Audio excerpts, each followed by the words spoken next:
आज फिर बेटा बिना कुछ खाए घर से जा रहा था तो माँ ने बेटे से कहा, बेटा थोड़ा खाना खाकर जा, 2 दिन से तूने कुछ नहीं खाया।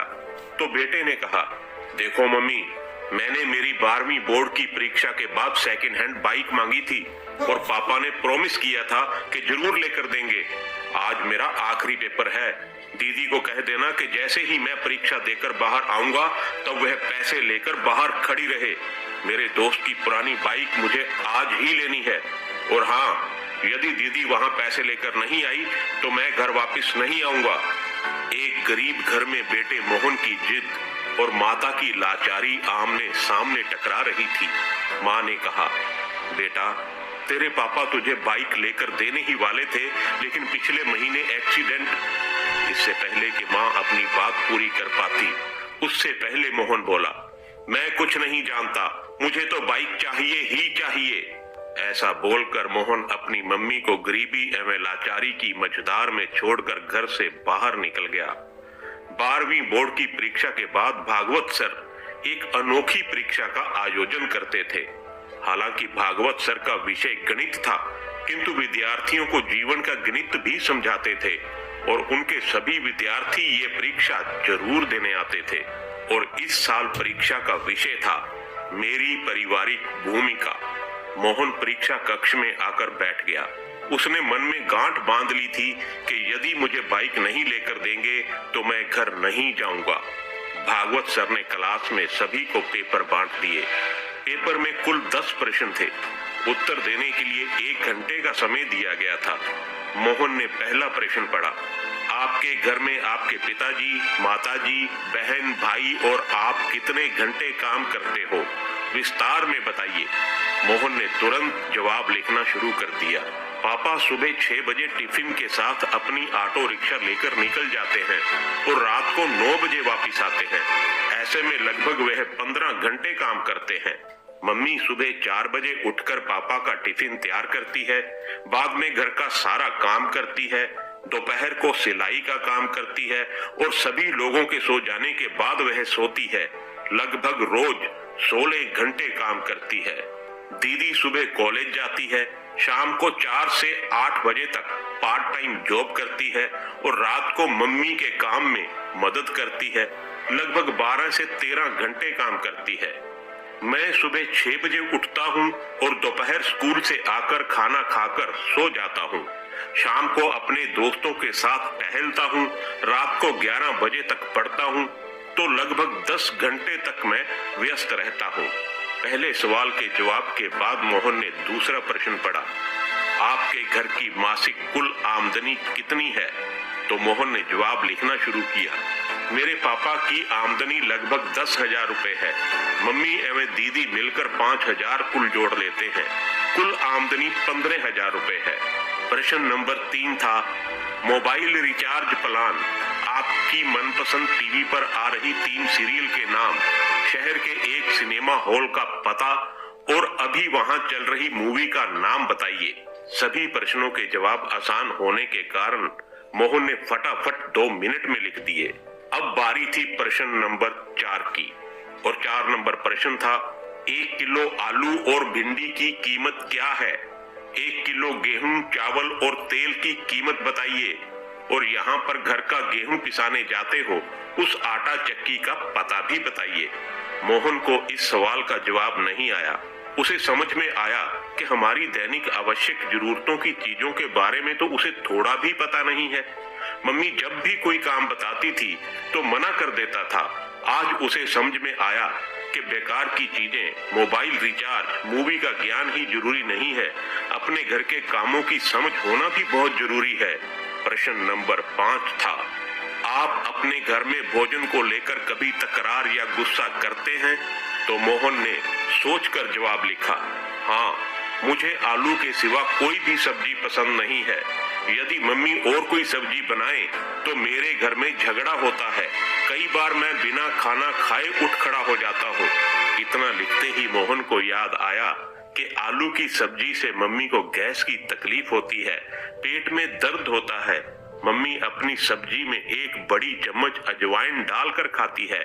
एक दिन मैंने गलती से मम्मी की सब्जी खा ली थी और फिर मैंने थूक दिया था और फिर पूछा था कि मम्मी तुम इतनी कड़वी सब्जी क्यों खाती हो, और तब दीदी ने बताया था कि हमारे घर की स्थिति ऐसी अच्छी नहीं है कि हम 2 सब्जी बनाकर खाएं। तुम्हारी जिद के कारण मम्मी बेचारी क्या करें। मोहन ने अपनी यादों से बाहर आकर अगले प्रश्न को पढ़ा। अगला प्रश्न नंबर 6 था। आपने अपने घर में की हुई आखिरी जिद के बारे में लिखिए। मोहन ने जवाब लिखना शुरू किया। मेरी बोर्ड की परीक्षा पूर्ण होने के बाद दूसरे ही दिन बाइक के लिए जिद की थी। पापा ने कोई जवाब नहीं दिया था और मम्मी ने समझाया था कि घर में पैसे नहीं हैं, लेकिन मैं नहीं माना। मैंने 2 दिन से घर में खाना खाना भी छोड़ दिया है। जब तक बाइक नहीं लेकर देंगे मैं खाना नहीं खाऊंगा और आज तो मैं वापस घर ही नहीं जाऊंगा, ये कह के निकला हूँ। अब बारी थी प्रश्न नंबर 7 की और 7 नंबर प्रश्न था, आपको अपने घर में मिल रही पॉकेट मनी का आप क्या करते हैं? आपके भाई बहन अपनी पॉकेट मनी कैसे खर्च करते हैं? तो मोहन ने जवाब लिखना शुरू किया। हर महीने पापा मुझे 100 रुपए देते हैं, उसमें से मैं मनपसंद परफ्यूम, गॉगल्स लेता हूँ या अपने दोस्तों के साथ छोटी मोटी पार्टियों में खर्च करता हूँ। मेरी दीदी को भी पापा 100 रुपए देते हैं, वो खुद भी कमाती हैं और पगार के पैसे से मम्मी को आर्थिक मदद भी करती हैं। हाँ, उसको दिए गए पॉकेट मनी को वो गुल्लक में डालकर बचत करती हैं। उसके किसी प्रकार के कोई शौक नहीं है क्योंकि वो कंजूस भी है। इसके बाद प्रश्न था 8। आप अपनी खुद की पारिवारिक जिम्मेदारी को समझते हैं? यह प्रश्न अटपटा और मुश्किल होने के बाद भी मोहन ने जवाब लिखना शुरू किया। परिवार के साथ जुड़े रहना चाहिए, एक दूसरे के प्रति समझदारी से व्यवहार करना चाहिए, एक दूसरे की मदद करनी चाहिए और ऐसे अपनी जिम्मेदारी निभानी चाहिए। ये लिखते लिखते ही अंतर आत्मा से आवाज आई, अरे मोहन, तुम खुद अपनी पारिवारिक जिम्मेदारी को योग्य रूप से निभा रहे हो क्या? और अंतर आत्मा से ही जवाब आया, नहीं, बिल्कुल नहीं। इसके बाद बारी थी प्रश्न नंबर 9 की। आपके परिणाम से आपके माता पिता खुश हैं? क्या वह अच्छे परिणाम के लिए आपसे जिद करते हैं, आपको डांटते रहते हैं? इस प्रश्न का जवाब लिखने से पहले मोहन की आंखें भर आई। अब वह परिवार के प्रति अपनी भूमिका बराबर समझ चुका था। उसने लिखने की शुरुआत की। वैसे तो मैं कभी भी मेरे माता पिता को आज तक संतोषजनक परिणाम नहीं दे पाया हूँ, लेकिन इसके लिए उन्होंने कभी भी जिद नहीं की। मैंने बहुत बार अच्छे रिजल्ट के प्रॉमिस तोड़े हैं, फिर भी हल्की सी डांट के बाद वही प्रेम बना रहता है। इसके बाद आखिरी प्रश्न था, प्रश्न नंबर 10। पारिवारिक जीवन में असरकारक भूमिका निभाने के लिए इन छुट्टियों में आप कैसे अपने परिवार की मदद करेंगे? जवाब में मोहन की कलम चले इससे पहले उसकी आंखों से आंसू बहने लगे। जवाब लिखने से पहले ही कलम रुक गई। बेंच के नीचे मुंह रखकर रोने लगा। फिर से कलम उठाई, तब भी वो कुछ ना लिख पाया। 10वें प्रश्न का जवाब दिए बगैर उसने पेपर सबमिट कर दिया और बाहर आ गया। स्कूल के दरवाजे पर दीदी को देखकर मोहन उसकी ओर दौड़ पड़ा। जैसे ही दीदी के पास पहुंचा, दीदी ने कहा, भाई ये ले 8000 रुपए, मम्मी ने कहा है कि बाइक लेकर ही आना। दीदी ने मोहन को पैसे पकड़ा दिए। मोहन ने पूछा, कहां से लाई हो पैसे? तब दीदी ने बताया, मैंने मेरे ऑफिस से 1 महीने की सैलरी एडवांस मांग ली। मम्मी भी जहां काम करती हैं वहीं से उधार ले लिया और मेरी पॉकेट मनी की बचत से निकाल लिए। ऐसा करके तुम्हारी बाइक के पैसे की व्यवस्था हो गई है। मोहन की दृष्टि पैसों पर स्थिर हो गई थी। दीदी फिर बोली, भाई मम्मी को बोलकर निकले थे कि पैसे नहीं दोगे तो मैं घर पर नहीं आऊंगा। अब तुम्हें समझना चाहिए कि तुम्हारी भी घर के प्रति जिम्मेदारी है। मुझे भी बहुत से शौक हैं, लेकिन मैं अपने शौक की बजाय अपने परिवार को ज्यादा महत्व देती हूँ। तुम हमारे परिवार के सबसे लाडले हो, इसलिए पापा के पैर में फ्रैक्चर होने के बावजूद भी रोज ऑटो चलाते हैं ताकि तुझे बाइक दिलाने का प्रॉमिस पूरा कर सके। बाकी तुमने तो अनेकों बार अपने प्रॉमिस तोड़े हैं ना। मोहन के हाथ में पैसे थमाकर दीदी घर की ओर चल निकली। उसी समय मोहन का दोस्त वहां अपनी बाइक लेकर आ गया। वह अपनी बाइक अच्छे से चमका कर लाया था। दोस्त ने कहा, ले मोहन, आज से ये बाइक तुम्हारी। सब 12,000 रुपए में मांग रहे थे, मगर ये तुम्हारे लिए 8,000 रुपए में। मोहन बाइक की ओर एकटक देख रहा था और थोड़ी देर बाद बोला, दोस्त, तुम अपनी बाइक उस 12,000 वाले को ही दे देना। मेरे पास पैसे की व्यवस्था नहीं हो पाई है और होने की संभावना भी नहीं है। ये कहकर मोहन सीधा भागवत सर की केबिन में जा पहुंचा। भागवत सर ने मोहन की ओर देखा और पूछा, अरे मोहन, कैसा लिखा है पेपर में? तब मोहन बोला, सर, ये कोई पेपर नहीं था, ये तो मेरे जीवन के लिए दिशा निर्देश था। मैंने एक प्रश्न का जवाब छोड़ दिया है, किंतु वो जवाब लिखकर नहीं, अपने जीवन की जवाबदेही निभा कर दूंगा। और इतना कहकर भागवत सर के चरण स्पर्श किए और अपने घर की ओर निकल पड़ा। घर पहुंचते ही मोहन ने देखा कि मम्मी, पापा, दीदी सब उसकी राह देख रहे थे। मोहन को देखते ही मम्मी ने पूछा, बेटा, बाइक कहाँ है? मोहन ने दीदी के हाथों में पैसे थमा दिए और कहा, सॉरी, मुझे बाइक नहीं चाहिए। और पापा, मुझे ऑटो की चाबी दो।